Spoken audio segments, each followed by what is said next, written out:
আরে হায়াতুল মুরসালিন নবী ধ্যান করিলেই দেখা পাবি, হায়াতুল মুরসালিন নবী ধ্যান করিলেই দেখা পাবি।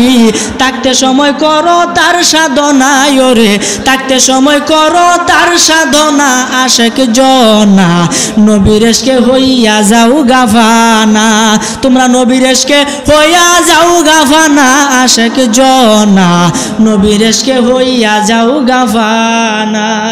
নবীর নামের মিমের কি হাকিকত, নবীর নামের মিমের কি বরকত। বাবার যদি কোনো মানুষ মিমের সাধনা করতে পারে, যদি কোনো মানুষ প্রতিদিন 4444 বার করে একটা ফেরেশতার নাম সঙ্গে করে যদি মিম অক্ষরটা উচ্চারণ করতে পারে 28 দিন কিংবা 21 দিন, তাহলে মিমের আমেল হইয়া যাবে। তখন মিম দ্বারা সে বড় বড় কাজ সম্পাদন করতে পারবে। জোরে বলেন সুবহানাল্লাহ। তাহলে এই মিম, নবীজির নামের মিমের যদি এত দাম থাকে, তাহলে উনার কেমন দাম একটু চিন্তা করো। আরে উম্মতে মুহাম্মদী যারা হবে অপরাধী, আরে উম্মতে মুহাম্মদী যারা হবে অপরাধী, তাদের দুঃখে রবে না সীমানা, আশেক জনা নবীর এশকে হইয়া যাও গাফানা, নবীর এশকে হইয়া যাও গাফানা, আশেক জনা নবীর এশকে হইয়া যাও গাফানা। হায়াত মত রিজিক দৌলত নিজের কাছে রাখলেন মজুদ, বাকি সব দিয়াছেন নবীরে আল্লাহ, বাকি সব দিয়াছেন নবীরে। আরে হায়াতুল মুরসালিন নবী ধ্যান করিলেই দেখা পাবি, হায়াতুল মুরসালিন নবী ধ্যান করিলেই দেখা পাবি। থাকতে সময় করো তার সাধনা ওরে, থাকতে সময় করো তার সাধনা, আশেক জনা নবীর এশকে হইয়া যাও গাফানা, তোমরা নবীর এশকে হইয়া যাও গাফানা, আশেক জনা নবীর এশকে হইয়া যাও গাফানা। এই জন্য হযরতে উমর নবীজির কেমন অনুসরণ করতেন। একদিন রাত্রেবেলা তিনি যখন বাদশাহ সবাই ঘুমায় গেছে, তিনি সুন্দরভাবে তার বেশটারে ফাল্ডাইয়া 14 বেশে বাড়ির থেকে বাইর হইয়া তিনি তার নগরীর মধ্যে হাইটা হাইটা দেখতেছে কেলা কোন অসুবিধার মধ্যে আছে। সুবহানাল্লাহ। কেমন অনুসরণ নবীজিকে করতেন। একটা ঘরের মাঝে গেছেন, দেখতেছে দূর থেকে একজন মহিলা চুলার মাঝে আগুন ধরাইছে, ধরানোর পরে একটা পাত্র এটার মাঝে দিয়া পানির মাঝে টকবক করতেছে, কি যেন রান্না করতেছে। তার ছেলে বলতেছে আম্মু খাওয়ান দেও, খাওয়ান দেও, তাড়াতাড়ি খাওয়ান দেও, আর কান্নাকাটি করতেছে। হযরতে উমর রাদিয়াল্লাহু তাআলা আনহু দূর থেকে সবগুলা পর্যবেক্ষণ করতেছে। হঠাৎ করে ছেলে কাঁদতে কাঁদতে ঘুমায়া গেছে। ওই মাও কি করছে, এই হাড়িটারে এই চুলার থেকে নামায়া নিচে রাইকা সেও ঘুমায় গেছে। হযরতে উমর রাদিয়াল্লাহু তাআলা আনহু এই কেমন আশ্চর্য ব্যাপার হইতাছে। এখন খাইন্দা ছেলে ঘুমায় গেছে, এখন সে ডেকডারে নামাইয়া সেও ঘুমায় গেছে, কিছু খাইলো না। এর হাকিকত কি আমি জানতে চাই, বলেন সুবহানাল্লাহ। হযরতে উমর রাদিয়াল্লাহু তাআলা আনহু দরজার মধ্যে গিয়ে টোকা দেয়, বলে মা দরজাটা খুলো। ওই মহিলা দরজা খুলে দেখে একজন অচেনা লোক। উমর যে বাদশা চিনে না, ছদ্মবেশ। তখন বলতেছে মা তোমার একটা জিনিস আমার কাছে আশ্চর্য লাগছে, দয়া করে আর ব্যাখ্যা কি তুমি একটু আমাকে দাও। ওই মহিলা ডাক দিয়ে কই বাবা তোমার কি সমস্যা আমাকে খুলে বলো। উমর রাদিয়াল্লাহু আনহু ডাক দিয়া কই মা আমি দূর থেকে দেখলাম তোমার ছেলে খাবারের জন্য কাঁদতাছে, কিন্তু তুমি চুলার উপরে উনুনের উপরে পাত্র রাইখা লাকড়ি দ্বারা তুমি আগুন ধরাইয়া টকবক করতেছে। আমি দূর থেকে শুনলাম তুমি কি রান্না করলা, তোমার ছেলেরেও দিলা না, তুমি নিজেও খাইলা না, তাহলে তুমি কি রান্না করলা আমাকে একটু দেখাও। তো বাবা তাহলে আসো আমি তোমাকে দেখাই আমি কি রান্না করছি। এই পাত্রের উপরে যে ঢাকনা ছিল ঢাকনাটারে তুলছে, তোলার পরে দেখে কিছু পাথর আর কিছু পানি, এটা দিয়া জাল দিছে যাতে ছেলে বুঝে ঘরের ভিতরে খাওয়ানো আছে, মা রান্তাছে, ছেলে যাতে এইটুকু বুঝে। আর মা তো জানে যে আমার ঘরে কিছু নাই। ডাক দিয়ে কয় বাবা আজকে 3-4 দিন ধরে আমি উপবাসে আছি, আমি কোনো কিছুই পাই না খাইতে, আমি খুব কষ্টে আছি। এই উমর ডাক দিয়ে কই তাহলে বাদশা উমরের কাছে যাইতা। ও কেন? বাদশা উমরের কাছে যাবার ক্ষমতা তো আমার নাই, ওনাকে তো আমাদের ভয় লাগে, কেমনে তার কাছে যাব। ওমর রাদিয়াল্লাহু তাআলা আনহু ভিতর থেকে একটা চিৎকার দিছে, হাইরে আমি বিলে অর্ধ পৃথিবীর বাদশাহ, আমার অঞ্চলের ভিতরে একজন মহিলা 3 দিন যাবত না খাইয়া আছে, আর আমি আরামের বিছানায় ঘুমাইছি। হাইরে আল্লাহ যদি আমারে জিগায়, নবী যদি আমারে ধরে, আমি কি জবাব দিব? অথচ তিনি দুনিয়া থাকতে বেহেশতে সার্টিফিকেট পাইয়াছে। আমরা এত পড়াশোনা করি কেন লাগে? সার্টিফিকেটের লাগে, যাতে চাকরি হয়। আর তিনি বেহেশতের সার্টিফিকেট কোনো কিছু অর্জন না করে নবীর প্রেম দ্বারাই পাইছে। সুবহানাল্লাহ কইতেন না? তিনি ফাইয়ালছে, এরপরও তার কত ভয়, তিনি দৌড়িয়া গেছে বাইতুল মাল, যেখানে রাষ্ট্রীয় সম্পদ রাখা হয়। বাইতুল মালে ডাক দিয়ে, ওই বাইতুল মালের ধার রক্ষক, দরজা খুল। হুজুর আপনি এত রাত্রে কেন আসছেন? তাড়াতাড়ি দরজা খুল, তাড়াতাড়ি আডার বস্তা চিনির বস্তা আমার মাথা তুলে দে। হুজুর আমি থাকতে আপনি কেন? বেশি বুঝিস না, আমার রাজত্বকালে একজন মহিলা 3 দিন যাবত না খাইয়া আছে।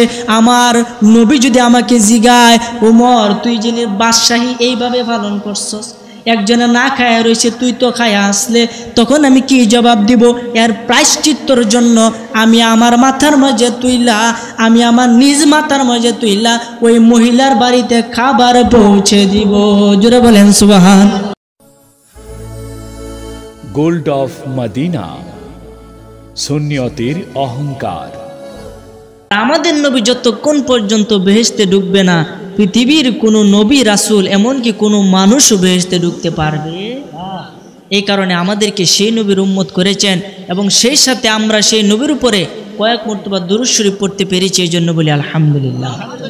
মনে রাখবেন, যারা রাসূল পাক সাল্লাল্লাহু আলাইহি ওয়াসাল্লামের উপরে দুরূদ শরীফ মহব্বতে পাঠ করে, হযরতে আলী রাদিয়াল্লাহু তাআলা আনহু নিজে বলেছেন যে আমার আল্লাহ তাআলা বেহেশতের ভিতরে এমন একটা বৃক্ষ বানাইছে, যার ডালগুলা হবে ভেজা মুক্তার, এবং কাণ্ডগুলা হবে স্বর্ণের, এবং পাতাগুলা হবে মূল্যবান পাথরের। এই গাছের মধ্যে সুন্দর একটি ফল ধরে, এই ফলটা দেখতে আপেলের চেয়েও ছোট, আপেলের চেয়েও বড়, আনারের চেয়েও ছোট, মাখনের চেয়েও নরম, মেশকে আম্বরের চেয়ে আরো সুঘ্রাণ, মধুর থেকে আরো মিষ্টি। বলেন সুবহানাল্লাহ। এই ফলটা পৃথিবীর কোনো মানুষ খেতে পারবে না। লা ইয়াকুলু মিনহা, যেটা হাদিস শরীফে সুন্দরভাবে এসেছে, লা ইয়াকুলু মিনহা, পৃথিবীর কোনো মানুষ এই ফলটা খেতে পারবে না, ইল্লা, তবে সেই ব্যক্তি খেতে পারবে যে ব্যক্তি মান আকসার, সবচাইতে বেশি রাসূলের উপর দুরূদ শরীফ পড়বে, সেই ব্যক্তি ফলটা খেতে পারবে। তাইলে আমরা ভাগ্যবান, আমরা সেই ফলের অধিকারী হয়ে গেলাম। এই জন্য রাসূল পাক সাল্লাল্লাহু আলাইহি ওয়াসাল্লামের উপর দুরূদ পড়া দরকার আছে না নাই? রাসূল সাল্লাল্লাহু আলাইহি ওয়াসাল্লামের উপর দুরূদ পড়লে কেমন লাভ? আপনার কাফনটাও বুঝতো না। সুবহানাল্লাহ কইতেন না? এমনকি ফুলসেরাতের ফুলের রাস্তা 30,000 মাইল লম্বা, চুলের থেকেও চিকন, হীরার থেকেও ধার, এবং নিচে থাকবে জাহান্নামের আগুন, কালো কুসকুসে অন্ধকার। এটার উপর দিয়ে পৃথিবীর কোনো মানুষ নাই, যদি এটার উপর দিয়ে না হাঁটে সে বেহেশতে যাবে, এরকম কোনো মানুষ নাই। আবার আল্লাহ এমন পছন্দের বান্দা বানাইছে, তারা হাসরে মাঠ কি দূরের কথা, ফুলসেরাতের ফুলও দেখতো না। সুবহানাল্লাহ। সেরকম বান্দা আমাদেরকে হওয়া তৌফিক দান করুক, বলেন আমিন। এক ব্যক্তির লোক ছিল, ঘটনাটা বলি তাহলে বুঝতে পারবেন, খুব মনোযোগ দেন। এক ব্যক্তির লোক ছিল হযরতে সাইয়্যিদুনা আবু আব্দুল্লাহ সুলাইমান জাজুলি রহমাতুল্লাহ আলাইহি। ওই সুলাইমান জাজুলি রহমাতুল্লাহ আলাইহি একদিন তার বাড়ি থেকে বাহির হয়েছে। ওই আল্লাহর ওলি বাড়ি থেকে বাহির হওয়ার পরে রাস্তা দিয়ে হাইটা হাইটা সফর করতেছে, পৃথিবী ভ্রমণ করতেছে, হাঁটতে হাঁটতে যাইতেছে। হঠাৎ করে এমন এক স্থানে পৌঁছে গেছে যেখানে নামাজের সময় হইয়া গেছে। এখন নামাজের জন্য ওযু করা লাগবে কিনা? এই সুলাইমান জাজুলি রহমাতুল্লাহ আলাইহি ওযু করার জন্য পানি খুঁজতেছে, কোথাও কোনো পানি পাই না। আস্তে আস্তে জঙ্গলের দিকে হাঁটতেছে, হঠাৎ করে দেখে একটা কুয়া। এই কুয়ার মধ্যে পানি আছে, কিন্তু অনেক নিচে। এই পানি তুলতে বালতি লাগবো কিনা, কিন্তু বালতি নাই। এখন পানি তুলবে কিভাবে? এইভাবে সে দাঁড়িয়ে আছে মন মরা হয়ে। হঠাৎ করে দেখে এই কুয়ার পাশে একটা বাড়ি, এই বাড়ির ছাদের উপরে অর্থাৎ টিনের উপরে একজন সুন্দরী যুবতী মহিলা বসে আছে, অবিবাহিত। তখন এই সুলাইমান জাজুলি রহমতুল্লাহ আলাইহি ওই মেয়ের দিকে ইশারা করলেন, তাকাইলেন। তখন এই মেয়ে ডাক দিয়া কয়, বাজান আপনার নাম কি? বলেন সুবহানাল্লাহ। ঘটনা বুঝতেছি না, আমার কথা না বুঝলে প্রশ্ন করবেন। এই সুলাইমান জাজুলি উজু করতে গিয়ে দেয় পানি নাই, এখন পানি তুলতে বালতি লাগে, বালতিও নাই, অন যেহাতে সেরিটা আছে, তাহলে যদি পানি বালতি একটু দেয় তাহলে তো উজুরা করে তারে। তখন এই মেয়ে ডাক দিয়া কয় যে আপনার নাম কি? এই সুলাইমান জাজুলি ডাক দিয়া কয় আমার নাম তো সুলাইমান জাজুলি। ও আপনি যুগ শ্রেষ্ঠ আলেম সুলাইমান জাজুলি? কম্পাঞ্চে তুই তাই কো আমি তো সুলাইমান জাজুলি। হ্যাঁ আপনার দেখে আমার খুব কষ্ট লাগতেছে। কেন? আপনার মতো একজন এত বড় আল্লাহওয়ালা ব্যক্তি, এত বড় আলেম, তার কিনা এই দশা, একটা কুয়ার থেকে পানি তুলতে তার নাকি বালতি লাগে। আচ্ছা কথাটা কি চিৎকারি করে কইছে না? তার মনে কষ্ট লাগছে। কাইমে তুমি আমাকে কি বলতেছো? তুমি কি আমার সমান হতে পারবে? সমান না হয় তাহলে দেখেন আমার ক্ষমতাটা। উফরে থেকে একটু থুতু ফেলছে এই কুয়ার ভিতরে, হমানে ফানি উপরে উঠতেছে। বলেন সুবহান। এই ফানি যখন উপরে উঠতেছে সুলাইমান জাজুলি অবাক হয়ে গেছে। ডাক দিয়া কই মেয়ে তোমার পরিচয় দাও, তুমি কে? আমি এত বড় একজন আলেম, এত আমল করি, আমার তো এত বড় ক্ষমতা হয় নাই। তোমার মতো একজন সামান্য ছোট্ট যুবতী মেয়ে, তুমি কিভাবে এই কুয়া থেকে পানি উপরে তুললে, তাও আবার তুতুর বিনিময়ে? দয়া করে তুমি কি আমল করে এই গুণটা অর্জন করছো? দয়া করে আমাকে আমলটা শিখিয়ে দাও। বলেন না সুবহানাল্লাহ। ওই মেয়ে ডাক দিয়ে কই হুজুর আপনি বিখ্যাত একজন আলেম, আপনাকে শিখাইলে আমার লস হবে না। আচ্ছা ঠিক আছে, আপনার আমি আমলটা শিখিয়ে দিই। এই আমলটা হইল দোজাহানের বাদশাহ নবীর উপরে আমি বেশি দুরূদ শরীফ পড়ি। আরো জোরে কই না সুবহানাল্লাহ।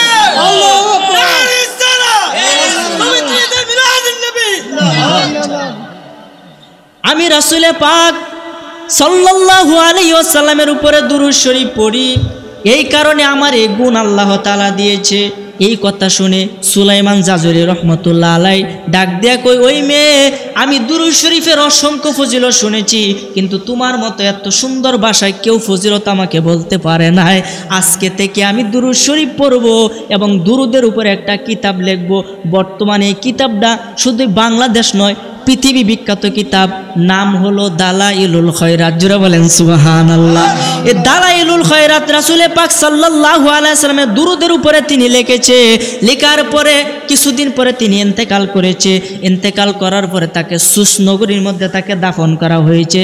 দাফন করার 1 বছর 2 বছর নয়, 10 বছর 20 বছর নয়, 77 বছর পরে একজনকে স্বপ্নে দেখাইছে যে আমার এই কয়বরটা তাড়াতাড়ি এই জায়গা থেকে তুললে মুরুক কই নিয়ে তুমি দাফন করো।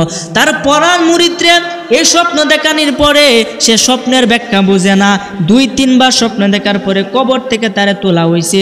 তুইলে দেখে তার কাফনের কাপড়টাও বসে না, কাফনের কাপড়টাও বসছে না। কি মন মনে করেন? তখন ডাক দিয়া কই এই লোকটা কি আমল করতো? এই যে আমরা জীবিত মানুষ, আমাদের যদি এনবার টিপ দিয়ে কতক্ষণ ধরে রাখে, এন থেকে রক্ত সরে যায় না, সাদা হয়ে যায়। দেখেন যে এন টিপ দিয়ে ধরে রাখলে কি হয়? সাদা হয়ে পড়ে, কারণ রক্ত মানে এখান থেকে জাগা। আবার যখন সাইরে দেয় আবার লাল হয়ে মানে রক্ত সঞ্চালন করে। একজন ব্যক্তি পরীক্ষা করার জন্য ওই সুলাইমান জাজুলি রহমতুল্লাহ আলাইহির চেহারার মধ্যে এই সাদাত আঙ্গুল দ্বারা এভাবে একটু যাতা দিছে। দেখে আমাদের জীবিত মানুষ যেমন সাদা হয়ে রে এমন সাদা হয়েছে, সাইরে দেওয়ার সাথে সাথে আবার রক্ত ভরাট হয়েছে। বলেন না সুবহানাল্লাহ। তার মানে 77 বছর পরেও তার লাশটা পচে নাই, তার কাফনের কাপড়টাও পচে নাই। তিনি কি আমল করতেন? এমনকি 24 ঘন্টা তার কবর থেকে মেশকে আম্বরের সুঘ্রাণ বাইরিত। তিনি একটাই আমল করতেন, এটা হলো রাসূলে পাক সাল্লাল্লাহু আলাইহি ওয়াসাল্লামের বেশি বেশি দুরূদ শরীফ পড়তেন। আমার আলোচনা বিষয়টা আমাকে বলেছে নবীজির চরিত্র সম্পর্কে আলোচনা করতাম, কিভাবে তিনি জীবনযাপন করেছেন। আমাদের তো এইভাবে জীবনযাপনটা করল লাগবো, কোনটা কোন বাঁচবেন সারা জীবন বাঁচতেন না, মইরা যাওয়ার লাগবো। এই কারণে রাসূলে পাক সাল্লাল্লাহু আলাইহি ওয়াসাল্লামের নাম শোনা মাত্রই দুরূদ পড়া আমাদের উপরে ওয়াজিব। কথা কোন ঠিক কিনা? যদি নাম শুনে দুরূদ না পড়েন তাহলে কি শাস্তি হবে? একটু শুনেন। হযরত কাব রাদিয়াল্লাহু তাআলা আনহু নবীজির একজন বিখ্যাত সাহাবী। ওই কাব রাদিয়াল্লাহু তাআলা আনহু নিজে বলতেছে একদিন রাসূলে পাক সাল্লাল্লাহু আলাইহি ওয়াসাল্লাম মসজিদের ভিতরে প্রবেশ করলেন। প্রবেশ করার পরে আমাদেরকে একটু ডাক দিলেন, এই তোমরা আমার দিকে আসো। এই কাব রাদিয়াল্লাহু তাআলা আনহু বলে আমি এবং আমার সহপাঠীরা রাসূলে পাক সাল্লাল্লাহু আলাইহি ওয়াসাল্লামের কাছে গেলাম। কাছে যাওয়ার পরে রাসূল সাল্লাল্লাহু আলাইহি ওয়াসাল্লাম একটা সিঁড়ির মধ্যে পা দিল। মিম্বারের কিন্তু 3টা সিঁড়ি থাকে। এক সিঁড়ির মধ্যে পা দিয়ে তিনি বললেন আমিন। দ্বিতীয় সিঁড়ির মধ্যে পা দিলে তিনি বললেন আমিন। তৃতীয় সিঁড়ির মধ্যে পা দিয়ে তিনি বললেন আমিন। এরপরে নামলেন, নামার পরে সাহাবীরা ডাক দিয়ে কই ইয়া রাসূলুল্লাহ আপনি 3 বার বলছেন আমিন 3টা সিঁড়ির মধ্যে দাঁড়াইয়া, এর হাকিকতের ব্যাখ্যা তো আমরা বুঝতে পারতেছি না, দয়া করে এর হাকিকতটা আমাদেরকে একটু বোঝাইয়া দেন। নবীজি ডাক দিয়া কয় আমি যা দেখি তোমরা তা দেখতে পাবে না, কারণ আমি নবী তোমাদের মতো না, তোমরা আমার মতো না। সুবহানাল্লাহ। নবীজির মতো কেউ আছে? কোনটা কো? নবীজির মতো কেউ না।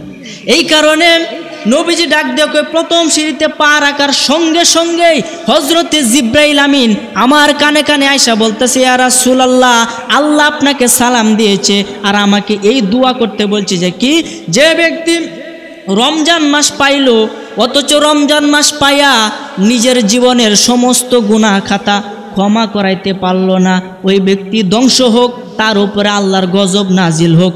নবীজি বলছেন আমিন, তাই হোক। সুবহানাল্লাহ। আচ্ছা বলেন, জিবরাইলে দোয়া করছে, নবীজি আমিন কইছে, বলেন দোয়াটা কি কবুল হইব না বিফল হয়ে যাইব? কবুল হয়ে রয়েছে। দ্বিতীয় সিঁড়িতে যখন আমি পা রাখলাম তখন জিবরাইল আমার কানে কানে বলতেছে ইয়া রাসূলুল্লাহ যে ব্যক্তি আপনার নাম মুবারক শুনলো, শোনার পরে দুরূদ শরীফ পড়লো না, ওই ব্যক্তির আল্লাহর গজবে নিপতিত হোক, ওই ব্যক্তির উপর আল্লাহ লানত হোক, ওই ব্যক্তি ধ্বংস হোক। নবীজি বলছেন আমিন, এটাই হোক। সুবহানাল্লাহ। তার মানে দুরূদ শরীফ পড়াটা কি আমাদের জন্য কর্তব্য কিনা? তৃতীয় সিঁড়িতে পা রাখার পরে আমিন কেন বললেন? নবীজি ডাক দিয়া কই সাহাবীরা রে, তৃতীয় সিঁড়িতে পা রাখার পরে আমি আমিন বললাম এই কারণে, যে ব্যক্তি তার পিতা মাতারে বৃদ্ধ অবস্থায় জীবিত পাইল অথচ পিতা মাতার খেদমত করে বেহেশত অর্জন করতে পারলো না, সেই ব্যক্তি ধ্বংস হোক, তার উপরে আল্লাহর গজব হোক। নবীজি বলছেন আমিন, এটাই হোক। সুবহানাল্লাহ। তাহলে কি বলছেন, নবীজি দোয়াটা যে করছেন নাকি কম টম দোয়াটি মনে হলো? হ্যাঁ, রমজান মাস হয়েছে আমাদের গুনাহ মাফের একটা স্পেশাল সুযোগ। এই দিনও দোহানে মাঝে লাল পর্দা টাঙ্গাইয়া খাওয়া, কথা কোন ঠিক কিনা? আই রে মানুষ মুসলমান আমরা, নামে শুধু, কামে মুসলমান না, কথা কোন ঠিক কিনা? শিফাউল কুলুব এই কিতাবের 309 অথবা 303 পৃষ্ঠার মধ্যে আছে, এক ব্যক্তি, অনেক বুজুর্গ আছেন, তিনি মারা গেছে। মারা যাওয়ার পর একজন প্রতিবেশী তার স্বপ্ন দেখতেছে যে কি, তার মাথার মধ্যে জাহান্নামের আগুনের আংরার একটা টুপি তার মাথার মধ্যে আল্লাহ দেয়া দিছে। তখন এই ব্যক্তি ডাক দিয়ে কই কি গো ভাই, দেখতাম দুনিয়ার মাঝে ভালোভাবেই চলতাম, নামাজ পড়তাতে, তোমার আজ কি অবস্থা কেরে?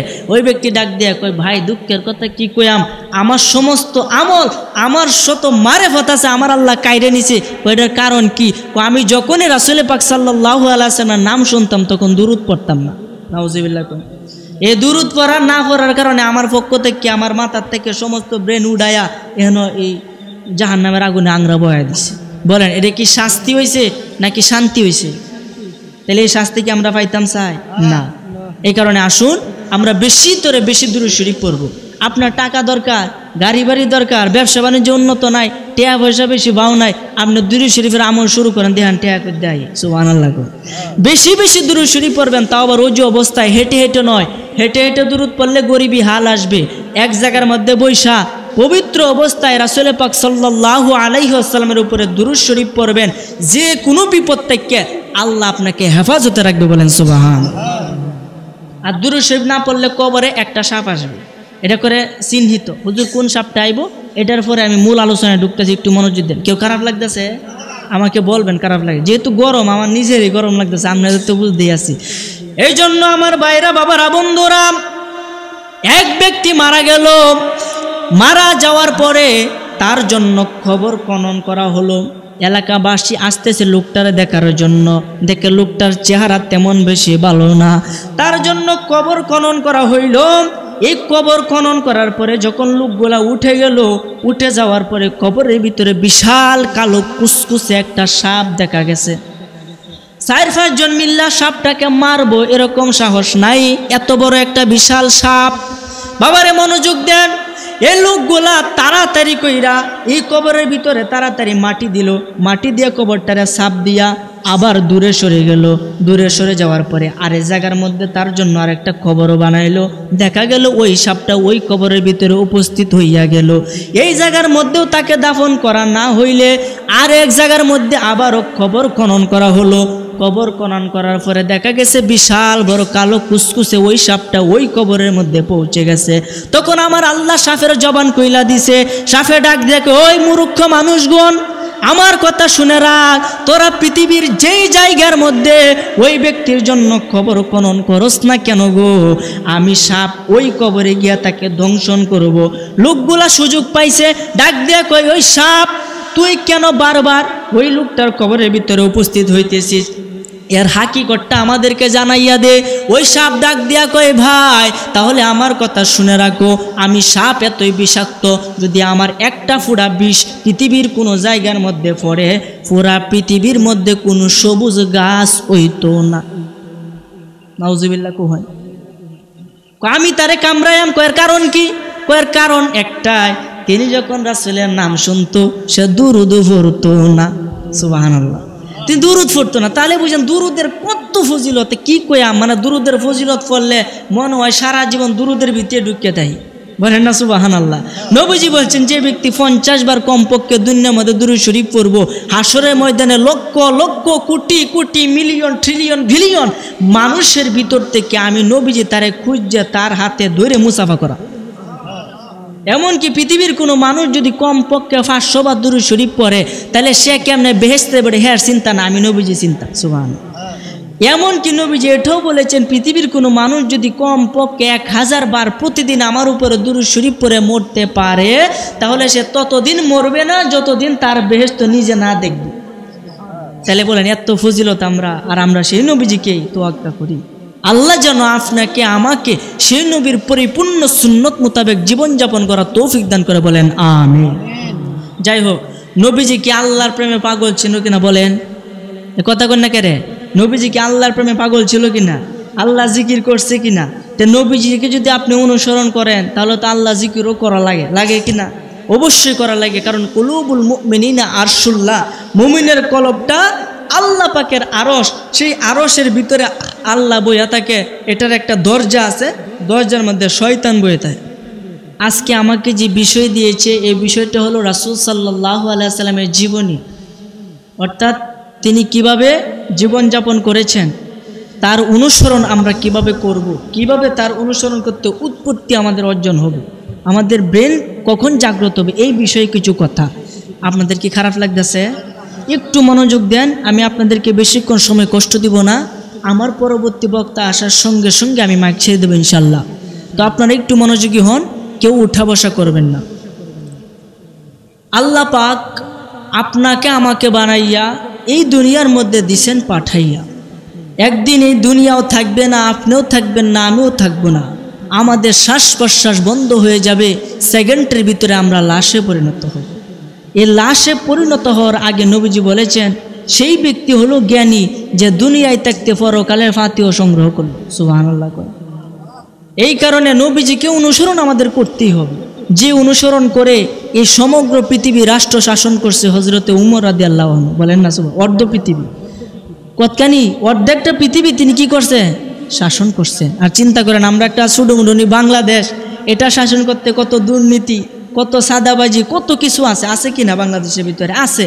কিন্তু এই উমর রাদিয়াল্লাহু তাআলা আনহু যুগে উনি অর্ধেকটা রাষ্ট্র, অর্ধেকটা পৃথিবী শাসন করছে। এরপরে প্রত্যেকটা মানুষের বাড়ি বাড়ি হাইটে হাইটে গেছে, রাস্তার মধ্যে মাঠের মধ্যে তিনি লাঠি হিতান দিয়ে হুইতে রয়েছে।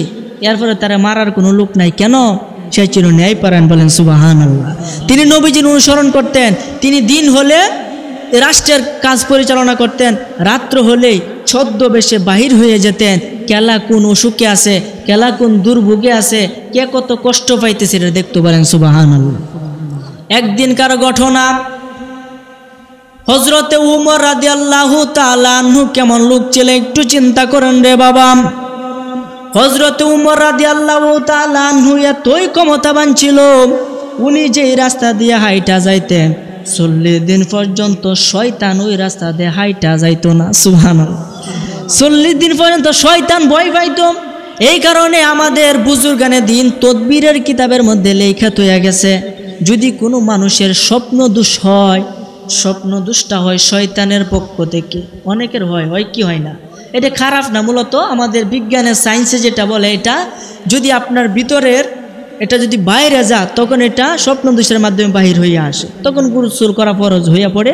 তো যাই হোক, এই স্বপ্ন দোষ হইলে মানুষ আস্তে আস্তে দুর্বল হতে থাকে, চিকন হতে থাকে, তার ভিতর থেকে ক্যালসিয়ামগুলা শক্তিগুলা বাহির হতে থাকে। তো এই স্বপ্ন দোষ যাদের হয় এটা হয় শয়তানের পক্ষ থেকে। যদি তদবিরের কিতাবের ভাষায় যদি কোনো মানুষ হযরতে উমর রাদিয়াল্লাহু তাআলা আনহুর নামের 3টা অক্ষর আইন মিম র এ বাম থেকে লেখা ডান দিকে আসতে পারবে, এভাবে 3বার লেখা ঘুমায়া যাবে, আরেকবার ঘুম থেকে উঠে এভাবে 3বার লিখবে, খুদার কসম ওই ব্যক্তির কিয়ামত পর্যন্ত স্বপ্ন দোষ হবে না। আর আসতে কোন সুবহানাল্লাহ। উনি কেমন পাওয়ারফুল ছিল। রাসূল পাক সাল্লাল্লাহু আলাইহি ওয়াসাল্লাম যখন আমাদের কাছ থেকে পর্দা করলেন, এই 12 রবিউল আউয়াল এই যে আসতেছে, এই দিনে তিনি আগমন করেছে, এই দিনে আমাদের কাছ থেকে বিদায় নিয়েছে, কিন্তু নবীজি মরে নাই। কোনো পৃথিবীর কোনো নবী কি মানুষে তো মরে না, বলেন না সুবহানাল্লাহ। এই কারণে মুর্দা নবী বলা যাবে না। নবীজির জীবিত থাকাও আমাদের যেমন কল্যাণ ছিল, নবীজি ওফাত গ্রহণের পরে ওটা আমাদের জন্য সমান কল্যাণ। এই জন্য আমরা মিলাদুন নবী অর্থাৎ খুশি উদযাপন করি, সুবহানাল্লাহ। আরো জোরে কই না সুবহানাল্লাহ। এই জন্য তো আমি কই, ও মা দেখো না সবাই চলে যায়, জিকির করো।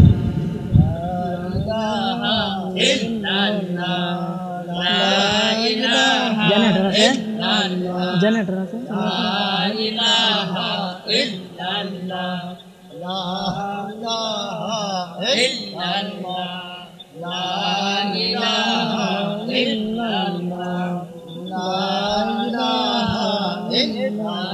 জোরে জিকির করুন, জোরে।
লা ইলাহা ইল্লাল্লাহু মুহাম্মাদুর রাসূলুল্লাহ সাল্লাল্লাহু আলাইহি ওয়াসাল্লাম। তো বলতেছিলাম নবীজির আগমন তো এই মাস, কথা কোন ঠিক কিনা, বরকতময় মাস। মূলত বলবো ইনশাল্লাহ, আজকে আপনাদের উদ্দেশ্যে আইছি, গজল হইব ইনশাল্লাহ। এই যে আপনারা দেখতেছেন মিডিয়াগুলা, তারা ইসলামের জন্য অত্যন্ত কষ্ট করে কি করে না। এই যে গরমের মাঝে তারা এই যে অনেকে আছে করিমগঞ্জ থেকে, অনেকে আছে ভিক্টর থেকে, এই যে আবার অনেকে এই শহরের বা এই জেলার আছে, তো তারা যে কষ্ট করতেছে, কেন করতেছে? আমার কথাটা আপনারা এখান থেকে বৈশা শুনতেছেন, আর তাদের মাধ্যমে পুরো বিশ্বটা ছড়ায় যাবে, বলেন না সুবহানাল্লাহ। এই কারণে তাদের সবসময় পাশে থাকবেন, তাদেরকে ফলো করবেন, দেখবেন ইনশাল্লাহ তাদেরও কিছু উপকার হোক, আপনাদের ইসলামেরও কিছু উপকার হোক, কথা কোন ঠিক কিনা। এই জন্য আমরা সবসময় তাদের পাশে আছি ইনশাল্লাহ। তারা যদি আমাদের পাশে থাকতে পারে আমরা কেন পারবো না? কথা কোন ঠিক কিনা? এই জন্য সবসময় তাদের পাশে থাকবেন। রাসূল সাল্লাল্লাহু আলাইহি ওয়াসাল্লামের এই আগমনের মাস হলো এটা হলো বরকতের মাস, এটাই হলো রহমতের মাস।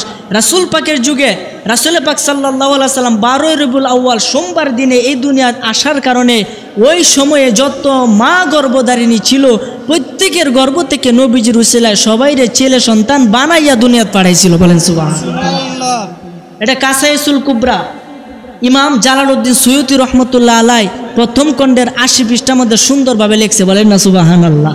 এই জন্য আমি বলি, ও মা দেখো না সবাই চলে যায়, নতুন পোশাক মাথায় টুপি আতর লাগায়। ও মা দেখো না সবাই চলে যায়, নতুন পোশাক মাথায় টুপি আতর লাগায়।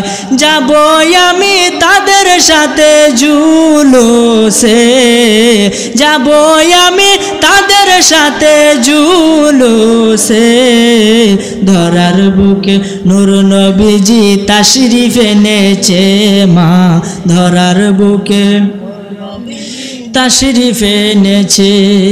এই রবিউল আউয়াল মাসের 12 তারিখে আসলেন দয়াল নবী এই ধরাতে। সুবহানাল্লাহ বলেন।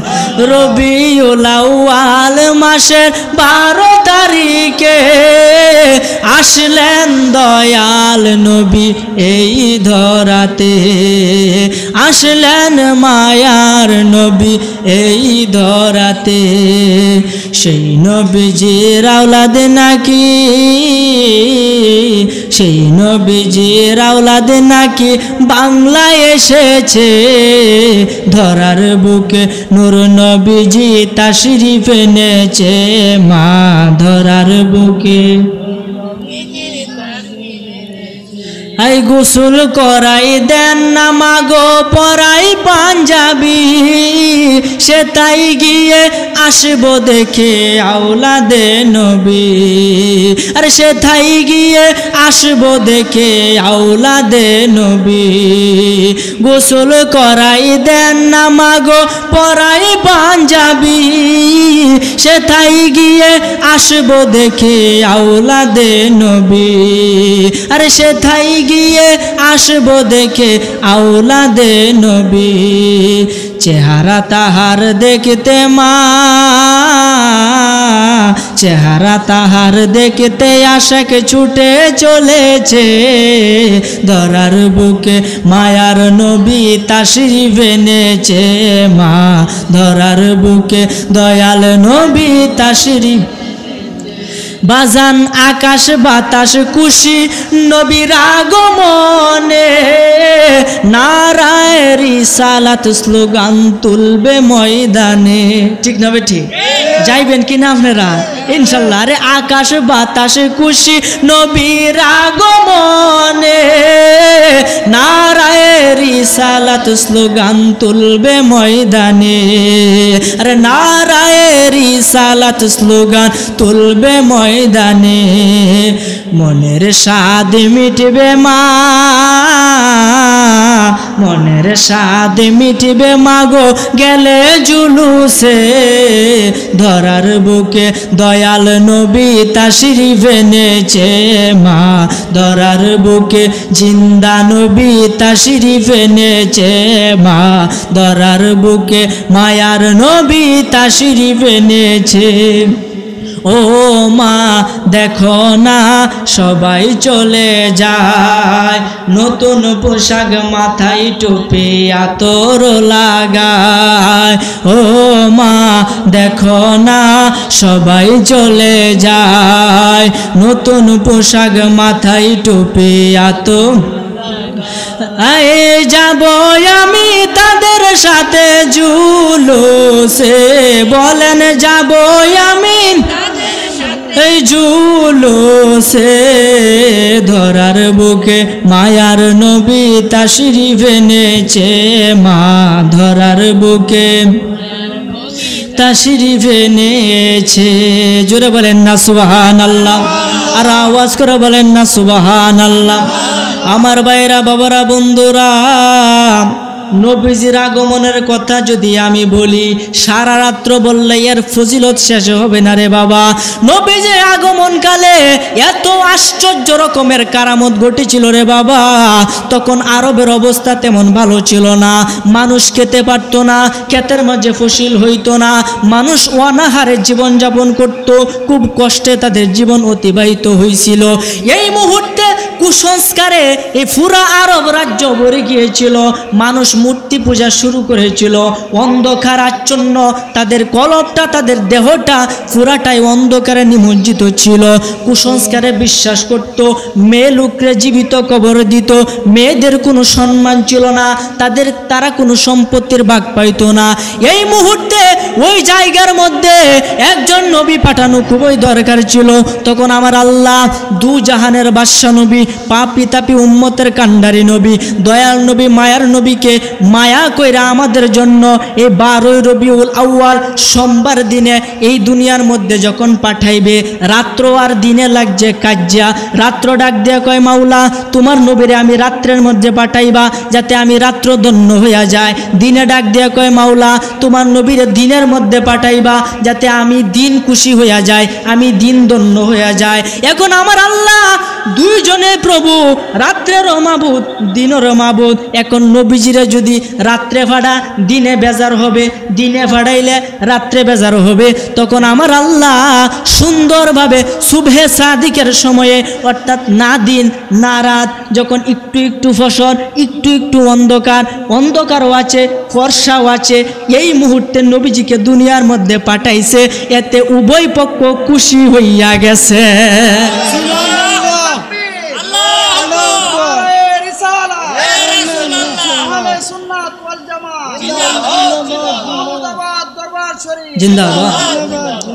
এই জন্য আমার ভাইয়েরা, এই পৃথিবীর মধ্যে আগে একটা জায়গার মধ্যে নির্দিষ্ট একটা জায়গা ছিল যেখানে নামাজ আদায় করত। নামাজ ফরজ ছিল না, ইচ্ছা হলে পড়তো, না ইচ্ছা হলে না পড়তো। কিন্তু আপনি আমার নবী এই দুনিয়ার মধ্যে কদমটা রাখার সঙ্গে সঙ্গে পুরা পৃথিবীটারে আমার আল্লাহ মসজিদে বানায়া দিছে। এই জন্য তো আমি কই, হাওয়া মারিয়াম সবাই এলো মা আমেনার ঘরে, আরে সালাতু সালাম জানিয়ে নূরকে বরণ করে, বলবেন না সুবহানাল্লাহ। হাওয়া মারিয়াম সবাই এলো মা আমেনার ঘরে, আরে সালাতু সালাম জানিয়ে নূরকে বরণ করে। আরে রহমাতুল লিল আলামিন, আরে রহমাতুল লিল আলামিন কুল কায়নাত পেল সুন্দর বাগান দেখিতে মদিনাতে চলো, সুন্দর বাগান দেখিতে। ও মদিনা, ও মদিনা, ও মদিনা রে, ও মদিনা, ও মদিনা, ও মদিনা রে। জোরে বলেন না সুবহানাল্লাহ। ওই নবীর আগমন, মুহাম্মদ 4 অক্ষরের নাম, মিম হা মিম দাল। আরে সাইরের মধ্যে আছে হাকিকত, সাইটের ভিতরে আছে হাকিকত। বাবারে আরশ কুরসি লৌহ কলম কয়টা? শরীয়ত তরিকত হাকিকত মারেফত কয়টা? শরীয়ত লিখতেও 4টা অক্ষর, তরিকত হাকিকত মারেফত লিখতেও কিন্তু 4টা অক্ষরে। বলেন না সুবহানাল্লাহ।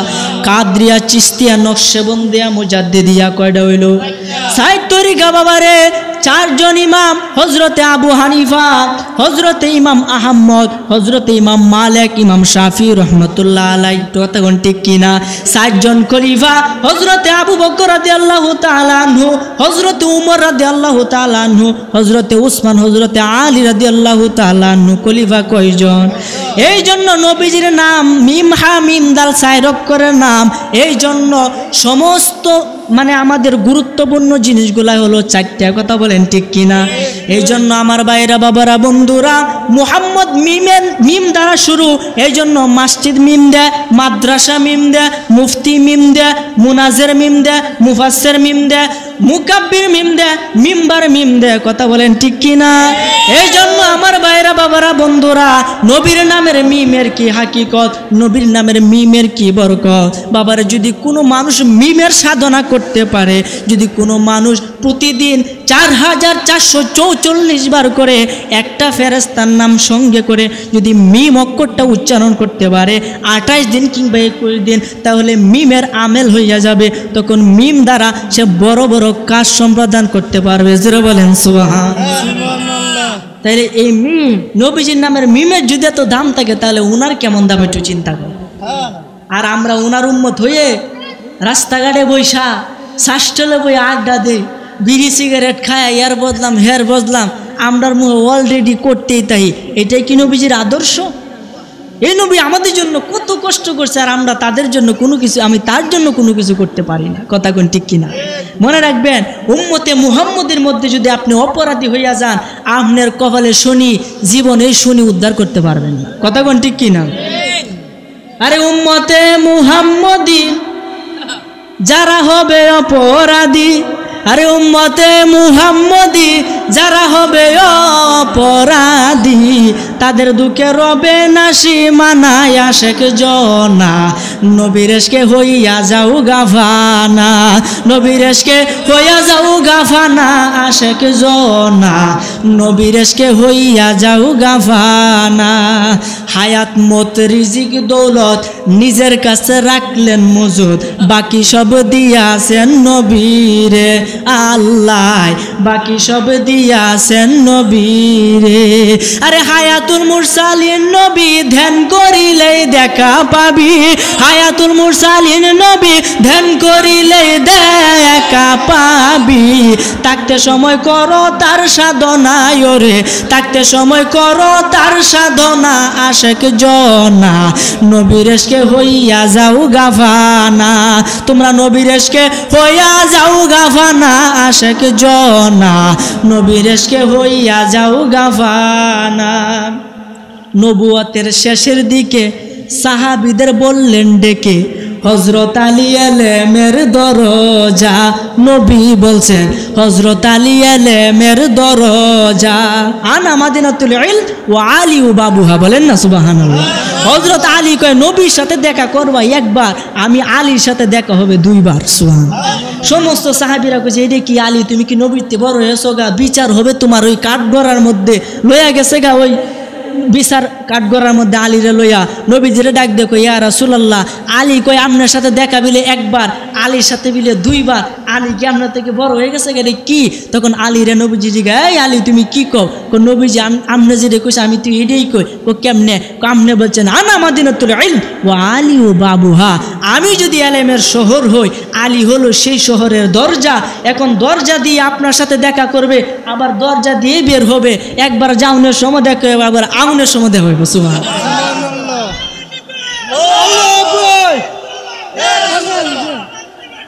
জিন্দাবাদ। এই কারণে নবুয়তের শেষের দিকে সাহাবীদের বললেন ডেকে, হযরত আলী এলেমের দরজা, নবী বলছেন হযরত আলী এলেমের দরজা। এই বিদায় হজে বলে গেলেন, আলীকে দেখাইয়া দিলেন, বিদায় হজে বইলা গেলেন, আলীকে দেখাইয়া দিলেন। আলী দিবে পথের নিশানা বাবা, আলী দিবে পথের নিশানা, আশেক জনা নবীরেশকে হইয়া যাও গাফানা, নবীরেশকে হইয়া যাও গাফানা, আশেক জনা নবীরেশকে হইয়া যাও গাফানা।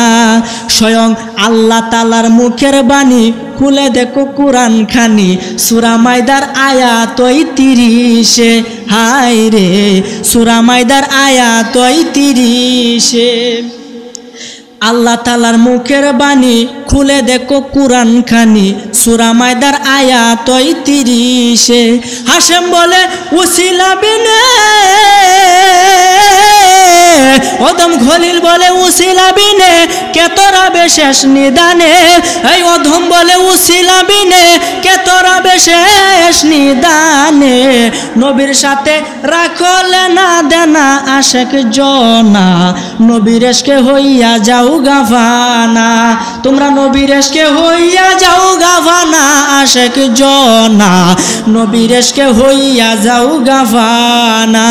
এই উম্মতে মুহাম্মদি যারা হবে অপরাধী, উম্মতে মুহাম্মদি যারা হবে অপরাধী, তাদের দুঃখে রবে না সীমানা আশেক জনা, নবীর এশকে হইয়া যাও গাফানা, নবীর এশকে হইয়া যাও গাফানা আশেক জনা, নবীর এশকে হইয়া যাও গাফানা।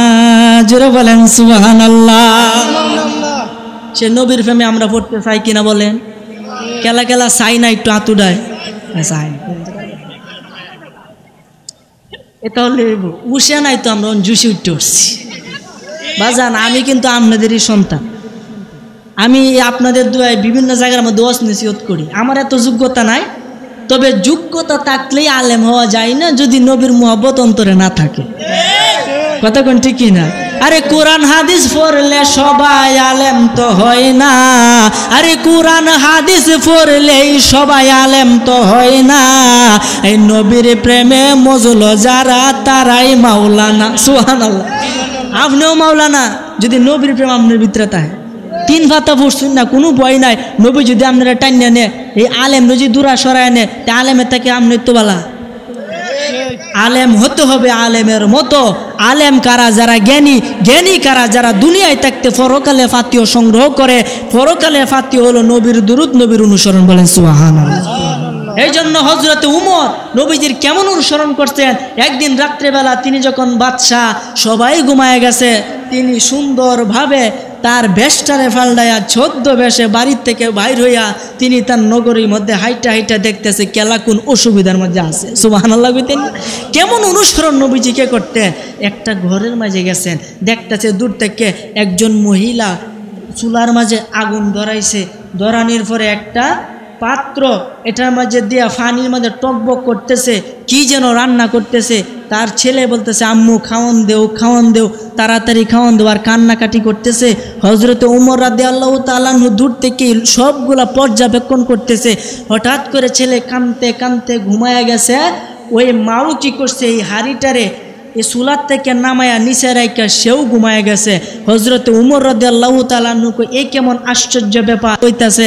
এখন খাইন্দা ছেলে ঘুমায় গেছে, এখন সে ডেকডারে নামাইয়া সেও ঘুমায় গেছে, কিছু খাইলো না। এর হাকিকত কি আমি জানতে চাই। বলেন সুবহানাল্লাহ। হযরতে উমর রাদিয়াল্লাহু তাআলা আনহু দরজার মধ্যে গিয়ে টোকা দেয়, বলে মা দরজাটা খুলো। ওই মহিলা দরজা খুলে দেখে একজন অচেনা লোক।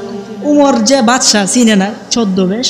তখন বলতেছে ও মা, তোমার একটা জিনিস আমার কাছে আশ্চর্য লাগছে, দয়া করে আর ব্যাখ্যা কি তুমি একটু আমাকে দাও। ওই মহিলা ডাক দিয়ে কই বাবা তোমার কি সমস্যা আমাকে খুলে বলো। উমর রাদিয়াল্লাহু আনহু ডাক দিয়া কই মা, আমি দূর থেকে দেখলাম তোমার ছেলে খাবারের জন্য কাঁদতাছে, কিন্তু তুমি চুলার উপরে উনুনের উপরে পাত্র রাইখা লাকড়ি দ্বারা তুমি আগুন ধরাইয়া টকবক করতেছে। আমি দূর থেকে শুনলাম তুমি কি রান্না করলা, তোমার ছেলেরেও দিলা না, তুমি নিজেও খাইলা না, তাহলে তুমি কি রান্না করলা আমাকে একটু দেখাও। তো বাবা তাহলে আসো আমি তোমাকে দেখাই আমি কি রান্না করছি। এই পাত্রের উপরে যে ঢাকনা ছিল, ঢাকনাটারে তুলছে, তোলার পরে দেখে কিছু পাথর আর কিছু পানি, এটা দিয়া জাল দিছে যাতে ছেলে বুঝে ঘরের ভিতরে খাওয়ান আছে, মা রান্তাছে, ছেলে যাতে এইটুকু বুঝে। আর মা তো জানে যে আমার ঘরে কিছু নাই। ডাক দিয়ে কয় বাবা আজকে 3-4 দিন ধরে আমি উপবাসে আছি, আমি কোনো কিছুই পাই না খাইতে, আমি খুব কষ্টে আছি। এই উমর ডাক দিয়ে কই তাহলে বাদশা উমরের কাছে যাইতা। ও কেন? বাদশা উমরের কাছে যাবার ক্ষমতা তো আমার নাই,